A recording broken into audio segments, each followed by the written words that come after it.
One of the Israeli journalists that we at the Jerusalem Connection look to, we found her writings very insightful, very discerning. She's very astute. And I want to read just a portion of a recent article that she did with regard to the new proposed head of the DNC, the Democratic National Committee. She writes, Congressman Keith Ellison, remember that name, Keith Ellison, from Minneapolis, is now poised to be selected as the next leader of the DNC, the Democratic National Committee. This position is a powerful one. The DNC chairman, like his Republican counterpart, is the party's chief fundraiser. When the party is out of power, the party chairman is also treated like its formal leader and most active spokesman. Keith Ellison. Ellison is head of the Democrats' Progressive Caucus. His candidacy is supported by the incoming Senate Minority Leader, Senator Chuck Schumer. Scott Johnson, a prominent conservative writer who runs the popular Powerline blog website, reported extensively in 2006, Ellison is an anti-Semite. He also defends cop killers.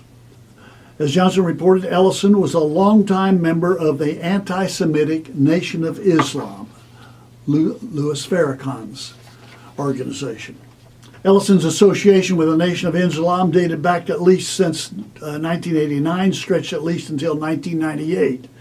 During that period, he not only knew about the Nation of Islam's Jew hatred, he engaged in it himself.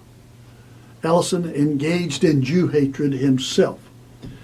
As Johnson noted, in 1998, Ellison appeared at a public forum as a spokesman for the Nation of Islam. As a member of Congress, Ellison has been among the most hostile U.S. lawmakers toward Israel. He has close relations with his Muslim Brotherhood-related groups like the Council on American Islamic Relations, CARE, the Islamic Society of North America. Both groups were unindicted co-conspirators in the Holy Land Foundation terrorism funding trial implicated in funding Hamas and Al-Qaeda. Ellison, a supporter of the anti-Semitic BDS movement, boycott, divestment, and sanctions movement that's prevalent on secular campuses today. He's labeled Israel by likening the Jewish state to apartheid South Africa. Under his leadership, we can expect for Democratic politicians to veer even further away from Israel. Democratic politicians to veer further away from Israel and to embrace the slander that Zionism is racism. For decades, American Jews have been at the forefront of every major social movement going on in the U.S. But the Democratic Party, their move toward anti-Semitism is a move made apparent through Ellison's rise. It is one movement that Jews must not lead. They may not lead it, but they're actively involved in it today. And they're actively involved in supporting Keith Ellison to head the DNC. You talk about stuck on stupid. So where does this leave us? Well, where does it leave the Democratic Party, I should say, who in the recent elections, as someone has said, has taken nothing short of a shellacking? Is this going to help? Is this going to improve them? Is this going to win them the heartland of America? I doubt it. I don't think so.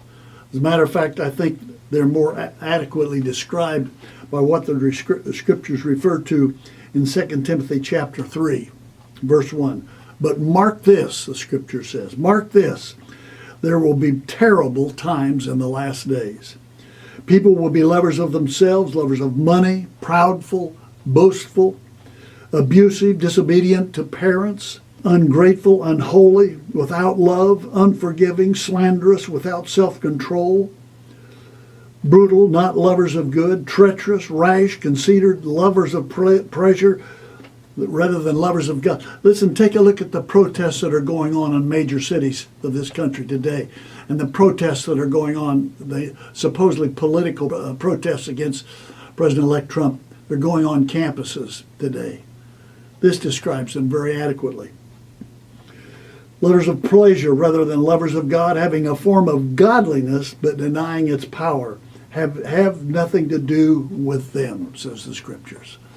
I would say to you, Keith Ellison, the proposed leader of the Democratic National Committee, is the embodiment. He's the personification of this. And we must avoid them. May God have mercy upon us.